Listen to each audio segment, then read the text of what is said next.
여러분들은 살아가면서 어려운 일들이 생겼을 때 가장 무엇을 하십니까? 우리 신실하신 또 용인제일교회 성도님들답게 하나님을 먼저 찾으실 거라고 생각합니다. 하지만 보통 사람들은 어떻죠? 이제 누군가는 믿을 만한 사람을 찾는 사람들도 있을 것이고, 또 누군가는 권력과 또 돈으로 어려움을 해결하러 할 수도 있을 것입니다. 우리가 이제 운전을 하잖아요. 운전을 하다 보면 사고가 날 때가 있는데요. 제가 미국에서 딱 한 번 차 사고가 난 적이 있습니다. 하필 제 차도 아니고 교회 차를 운전하다가 사고가 난 적이 있었는데요. 이제 사역을 위해 차를 사용하고 기름이 없어서 이제 기름을 넣으러 가는 길에 사고가 났습니다. 제가 이렇게 쭉 직진을 하는데 이제 반대편 비보 이제 좌회전하는 차가 훅 들어오면서 제 앞쪽에 범퍼를 싹 다 쓸고 지나간 사고였는데요. 제가 이렇게 사고가 탁 난 순간 가장 먼저 든 생각이 무엇이었을까요? 당시엔 제가 전도사였거든요. 전도사답게 하나님 하고 외쳤을까요? 가장 먼저 든 생각은 망했다라는 생각이었습니다. 제 차도 아니고 교회 차잖아요. 하필 또 교회 차로 운전하다가 사고가 나가지고 이거를 어떻게 하면 좋을까? 이대로 나의 미국 생활은 끝나는 걸까? 어떡하지? 라는 막 생각이 들었습니다. 그리고 이제 바로 이어서 드는 생각은 이제 당시 미국에서 함께 사역하고 있었던 저희 교회 이제 수석 목사님이신 함시영 목사님께 전화를 해야겠다는 생각을 들었습니다. 차에서 내리면서 이제 목사님한테 전화를 드렸고, 감사하게도 목사님과 또 다른 이제 목사님께서 바로 나와 주셔서 사고를 잘 처리할 수 있었습니다. 제가 왜 다른 사람이 아닌 우리 한 목사님을 먼저 생각했을까요? 그것은 그 순간 바로 저를 가장 잘 도와줄 수 있는, 제가 믿을 수 있는 사람이 바로 우리 한 목사님이었기 때문입니다. 이 자리를 빌어 다시 한 번 더 감사의 말씀을 전합니다. 네. 네, 안타깝게도 전도사임에도 불구하고 저는 제가 믿을 수 있는 사람을 통해 저에게 닥친 그런 어려움을 해결하려고 했는데요. 여러분들은 어떻게 어려움들을 해결해 나가시나요? 우리의 삶에 어려움이 없었으면 좋겠지만 반드시 어려움이 찾아오는데요. 그럴 때 우리는 어떻게 해야 될까요? 오늘 본문에 나타난 이제 다윗의 모습을 통해 우리는 그 답을 얻을 수 있는데요. 오늘 우리가 함께 읽은 본문은 다윗이 쓴 시입니다. 당시 다윗은 사울 왕에게 쫓기고 있는 상황이었는데요. 다윗을 시기질투한 사울은 다윗을 죽이려 했고, 그런 사울을 피해 다윗은 굴 속에 자신의 몸을 숨기고 있는 그런 상황이었습니다. 다윗은 본문 1절에서 자신이 처한 상황을 재앙들이라고 표현하고 있는데요. 여기서 이제 재앙들이라고 번역된 히브리어는 하바라는 단어입니다. 이제 이 히브리어를 ESV 이제 영어 성경에서는 The Storm of Destruction이라고 번역하고 있는데요.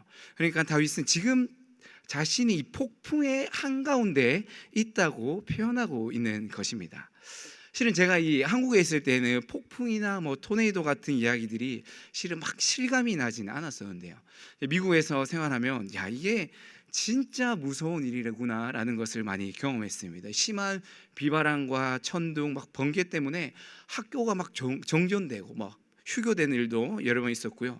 제가 사역하던 교회에서는 이제 토네이도가 완전히 딱 들이닥쳐가지고 지붕이 들리고 그 교회 종탑이 날아가 버려가지고 저 옆 동네에 가 있는 그런 일을 경험했습니다. 그런 일들을 경험하다 보니까 정말 토네이도 그리고 폭풍이 정말 위험하구나라는 생각을 많이 했는데요. 이렇게 다윗은 자신이 이러한 폭풍 가운데, 아주 위험한 상황 가운데 있다고 표현하고 있는 것입니다. 다윗은 자신이 이렇게 자신의 목숨이 위태로운 이렇게 폭풍 한가운데 서 있는 상황 속에서 어떻게 반응하고 있을까요? 우리 다 같이 1절 한 번 더 함께 읽었으면 좋겠습니다. 1절 들으시면 한번 함께 읽도록 하겠습니다. 네, 오늘 본문 1절입니다. 네, 함께 읽겠습니다. 시작. 하나님이여 내게 은혜를 베푸소서. 내게 은혜를 베푸소서. 내 영혼이 주께로 피하되 주의 날개 그늘 아래에서 이 재앙들이 지나기까지 피하리이다. 아멘. 다윗은 이 사울이 자신의 바로 앞까지 다가온 이 긴박한 상황 가운데, 폭풍이 몰아치는 상황에서 하나님께 외치고 있는 거예요. 하나님이여 내게 은혜를 베푸소서. 내게 은혜를 베푸소서. 여러분, 인생의 폭풍 속에서 하나님께 기도합시다.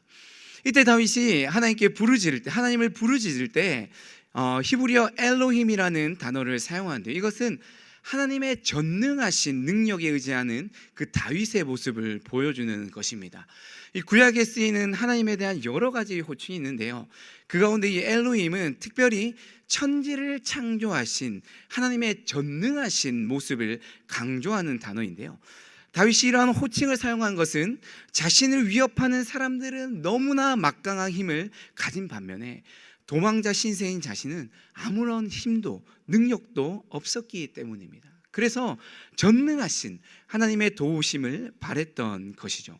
전능하신 하나님, 아무런 힘도 능력도 없는 저에게 은혜를 베풀어 주세요, 도와주세요, 부르짖으며 기도하는 것입니다. 여러분, 다윗이 이러한 상황 속에서도 기도할 수 있었던 이유는 하나님이 어떠한 분이심을 잘 알고 있었기 때문인데요, 2절에서 다음과 같이 고백합니다. 곧 나를 위하여 모든 것을 이루시는 하나님께로다. 이제 이 부분을 현해의 성경에서는 그는 나를 위하여 자기 뜻을 이루시는 분이시다라고 번역하는데요, 이제 여기서 말하는 하나님의 뜻에 대해서 신학자 존 칼빈은 다음과 같이 말하는데, 우리 한 번 더 띄워주시면 우리 함께 읽도록 하겠습니다. 시작. 하나님께서는 자기의 손으로 만드신 것은 절대로 버리지 아니하시며 자기 백성은 완전히 구원시키시고 그들이 가야 할 길의 마지막까지 계속 그들을 데려가며 보호하신다. 다윗은 이런 위기 속에서도 하나님께서 반드시 나와 함께 하신다는 믿음이 있었던 것입니다. 하나님께서 끝까지 나를 버리지 않으시며 나를 보호하시며 나를 통해 이루실 하나님의 뜻을 반드시 이룰 것이라는 믿음이 있었던 것이죠. 당장의 목숨을 잃을지도 모르는 그러한 상황 속에서도 하나님을 향한 믿음을 잃지 않았던 것입니다. 그래서 다윗은 하나님께 자신을 이 상황 속에서 구해달라고 부르짖고 외치는 것입니다. 여러분, 우리에게 이러한 믿음과 확신이 있기를 간절히 축원합니다. 하나님께서는 어떠한 상황 가운데서도 결단코 우리를 버리지 않으시고 언제나 우리와 함께 하시며 우리의 삶을 통해서 그 하나님의 목적을, 그 뜻을 반드시 이루어 가실 줄 믿습니다. 이런 믿음으로 어떠한 삶의 폭풍 속에서도 흔들리지 않고 하나님께 부르짖는 우리 모두가 되기를 바랍니다. 말씀에 있는데요, 하나님께 부르짖는 이 다윗의 모습을 보면서 정말 우리나라 사람들이 성경적으로 잘 기도하고 있다는 그런 생각이 들었습니다. 저희가 이제 간절히 기도할 때 오늘 다윗의 모습처럼 부르짖으면서 통성으로 기도하는데요, 여러분 혹시 그거 아십니까? 미국에는 통성 기도가 없습니다. 다른 이제 통성 기도는 이제 1907년 평양 대부흥 때 시작됐고, 이제 이것이 한국 교회의 한 가지 특징이 되었다고 알려져 있는데요, 실은 뭐 다 미국의 다른 지역은 모르겠지만 제가 공부했던 지역 아니면 그 교단은 막 통성 기도를 하는 곳이 아니었거든요. 근데 저는 몰랐어요. 다들 그렇게 기도하는지, 그냥 다들 통성 기도하는 줄 알았거든요. 제가 처음 유학을 가서 이제 신입생들이 모여서 이제 찬양하고 기도하는 시간이 있었는데요, 찬양하고 예배를 드린 뒤에 이제 3명, 4명씩 짝을 지으라고 하더라고요. 그래서 제 주변에 있는 이제 미국 친구들, 외국 친구들하고 이제 같이 둥글게 이렇게 모였습니다. 그래서 서로 기도 제목을 나누라고 해서 이제 막 잘 되지도 않는 영어로 기도 제목을 막 나눴습니다. 그리고 이제 기도하라고 하는 거예요. 그래서 이제 제가 평단한 대로 이제 저는 냅다 질렀죠. 하나님 뭐 주여 하면서 통성 기도를 쫙 하고 기도를 막 하고 눈을 딱 떴는데 다들 저를 멍하니 쳐다보다가 갑자기 저한테 엄지척 따목을 한번 날리고 코리안 스타일 이러고 박수를 막 쳐주려. 나중에 알고 보니까 이제 미국은 그냥 기도 제목을 한 명씩 나누고, 그리고 한 명씩 대표로 기도하고 또 다음 사람이 기도하고 이런 식으로 기도하더라고요. 근데 저는 제가 막 혼자 한참 뭐 알아듣지도 못한 한국말로 기도를 날렸으니까 이 친구들이 얼마나 깜짝 놀랐겠습니까? 하지만 여러분, 이렇게 간절히 부르짖는 이 통성 기도가 너무나도 성경적이고 또 하나님을 향한 우리의 마음을 너무나도 잘 표현하는 기도인 줄로 믿습니다.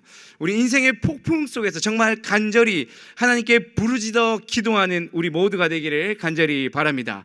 결단코 우리를 버리지 않으시며 우리의 인생길을 끝까지 인도하시는 하나님께서 우리의 기도를 들으실 줄 믿습니다. 여러분, 두 번째로요, 인생의 폭풍 속에서 하나님을 찬양합시다. 우리가 어떠한 위기나 공포 앞에서 경직되기가 참 쉬운데요, 우리는 인생의 폭풍 앞에서 압도되는 것이 아니라, 경직되는 것이 아니라 하나님을 바라보면서 찬양해야 합니다. 5절을 제가 한번 더 읽겠습니다. 하나님이여, 주는 하늘 위에 높이 들리시며 주의 영광이 온 세계 위에 높아지기를 원하나이다. 아멘. 여러분, 이 폭풍과도 같은 위협이 바로 눈앞에 들이닥치고 있는데 다윗은 하나님을 찬양하고 있습니다. 인생의 폭풍이 다가올 때 우리는 두려움에 사로잡히기 쉽습니다. 그리고 그 두려움이 우리의 마음에 들어올 때 우리는 더 큰 좌절을 할 수밖에 없습니다. 때로는 그 두려움으로 인해 작은 어려움들이 더 큰 폭풍처럼 더 크게 다가올 때가 있는데요. 하지만 다윗은 이러한 두려움에 사로잡히는 것이 아니라 오히려 하나님을 찬양하며 이겨내고 있는 것입니다. 여러분, 찬양에는 놀라운 능력이 있음을 믿습니다. 우리가 하나님을 찬양할 때 우리 안에 성령님께서 충만히 임하시고 우리 안에 있는 모든 걱정과 두려움, 약한 마음과 의심이, 그리고 바람 앞에 등불처럼 흔들리는 나의 모든 마음들은 사라지고 다시 한번 하나님 안에서 든든히 세워질 것을 믿습니다. 인생의 폭풍 속에서 하나님을 찬양하는 우리 모두가 되기를 간절히 바랍니다. 여러분, 제가 이제 교회에서 막 사역을 하다 보면요, 늦게 집에 가는 일이 아주 잦은데요. 혼자 이제 사무실에서 일을 할 때는 막 아무렇지도 않다가 이제 집에 가기 위해서 짐을 챙기고 나가면서 갑자기 알 수 없는 두려움이 다가옵니다. 3단계로 이 두려움이 커지는데요. 가장 먼저 사무실 방문을 열고 불이 다 꺼져 있는 복도로 나왔을 때, 야, 이 커다란 건물에 내가 혼자라는 생각이 들고 마치 저 어둠 속에 누군가가 걸어 나올 것 같다는 생각이 들기 시작합니다. 이게 두려움의 1단계입니다. 그 두려운 마음을 다잡고 엘리베이터를 타고 지하 주차장으로 내려갑니다. 근데 지하 주차장에 불이 다 꺼져 있는 거죠. 그러면 여기서 또다시 제 안에 알 수 없는 두려움이 커지기 시작합니다. 그리고 절정으로 제가 지하 주차장 셔터문을 열고 나가는데요, 그 셔터문이 싹 천천히 올라가는데 마치 누군가가 그곳에 서 있을 것 같다는 생각이 들면서 온몸에 소름이 돋고 그 두려움은 극으로 치닫기 시작합니다. 얼마나 무섭겠습니까? 셔터가 천천히 올라가는데 그 밖의 세상은 전혀 알 수 없는 거죠. 사실 아무도 없고 아무 일도 없습니다. 근데 이 두려움이라는 것이, 그 마음이 제 안에 들어올 때부터 저의 마음이 막 요동치기 시작하는 거죠. 여러분, 이때 어떻게 됩니까? 찬양을 하는 겁니다. 제가 언젠가는 실로암을 막 불렀습니다. 어두운 밤에 캄캄한 밤, 새벽을 찾아 떠난다. 그러니까 이제 막 조금씩 두려움이 사라졌었는데요. 사실 저만 그런 거 아니잖아요. 저만 겁쟁이 아니잖아요. 여러분들도 막 무서워서 주기도문 외쳤던, 막 찬양했던 기억들이 다 있지 않습니까? 감사합니다. 저만 겁쟁인 줄 알았어요. 여러분, 우리 삶에서도 마찬가지입니다. 저는 사실 이렇게 비록 별거 아닌 상황 속에서 두려움에 사로잡혔지만, 우리가 마치 폭풍과도 같은 상황 속에 있을 때도 두려움에 사로잡히게 된다면 그 두려움은 우리를 더 큰 절망으로 몰아넣을 것입니다. 이때 우리는 다윗처럼 하나님께 찬양해야 합니다. 바로 그때 하나님의 놀라운 은혜의 역사가 우리에게 일어날 것을 믿습니다. 오늘 우리 낮에 주일 말씀처럼 사도행전 16장에서 사도 바울은 찬양할 수 없는 상황 속에서 찬양합니다. 바울과 실라는 빌립보에서 귀신 들려 점치는 여종을 치료해 준 일로 인하여 사람들의 모함을 받고 많은 매를 맞고 또 감옥에 갇히게 되었습니다. 발에 착고를 차고 깊은 옥에 갇힌 그들은 큰 좌절감과 두려움에 빠질 수도 있었죠. 그러나 그들은 그 안에서 하나님을 찬양했어요. 그러자 큰 지진이 나고 옥문이 열리며 모든 매인 것이 풀어지는 놀라운 기적이 일어났습니다. 여러분, 이것은 단지 그 바울과 실라의 그 내면적 변화뿐만이 아니었어요. 그들의 찬양은 옥문을 열었고 모든 매인 것을 풀었던 것입니다. 여러분, 우리의 인생의 폭풍 속에서 하나님을 찬양할 때 이러한 기적이 일어날 것을 믿습니다. 우리가 찬양할 때 우리의 마음속의 두려움은 사라지고 변하지 않을 것 같은 우리의 모든 상황들이 변화될 것을 믿습니다. 이런 믿음으로 하나님을 찬양하는 우리 모두가 되기를 간절히 바랍니다.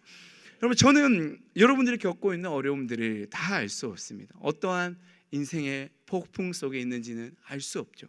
하지만 우리 하나님께서는, 우리 전능하신 하나님께서는, 전지하신 하나님께서는 모든 것을 다 알고 계십니다. 그리고 그 하나님께서 결단코 우리를 포기하지 않으시고 우리를 능력의 팔로 붙들어 주실 것입니다. 오늘 그 하나님께 부르짖고 그 하나님을 찬양하는 우리 모든 성도님 되기를 간절히 바랍니다.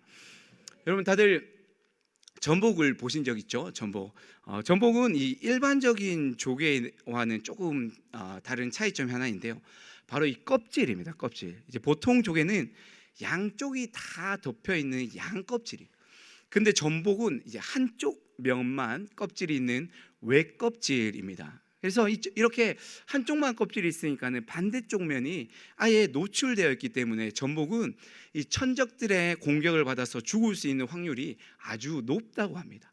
그래서 본능적으로 자신의 약한 면을 보호해 줄 수 있는 또 다른 껍질을 찾아다니는데요. 그 껍질은 어떤 파도와 폭풍우 속에서도 흔들리지 않는 바위입니다. 그렇게 바위에 꼭 달라붙어 있어야만 전복은 많은 어려운 가운데서도 살아갈 수 있는 것이죠. 우리의 모습도 이 전복과 비슷한 것 같아요. 우리는 살아가면서 계속해서 어려움과 고난에 부딪히게 될 것입니다. 하지만 그때마다 흔들리는 것이 아니라 결코 흔들리지 않는 그분 우리 하나님께 붙어 있다면 그 어떤 어려운 가운데서도 반드시 승리할 수 있을 것입니다. 기도와 찬양으로 하나님께 꼭 붙어 있는 우리 모든 성도님들 되기를 간절히 바랍니다. 여러분 말씀을 맺겠습니다. 고난 가운데 계십니까? 인생의 폭풍 가운데 계십니까? 우리를 너무나도 사랑하신 하나님께서는 우리 모든 것을 알고 계신 줄 믿습니다. 우리 모두 하나님을 바라보길 원합니다. 그리고 부르짖으며 기도합시다. 또한 찬양합시다. 우리 안에 약함과 두려움이 사라질 것입니다. 인생의 어떠한 폭풍 속에서도 우리 주님과 믿음으로 함께 걸어나가며 그 폭풍을 이겨나가는 우리 모두가 되기를 주님의 이름으로 간절히 축원합니다.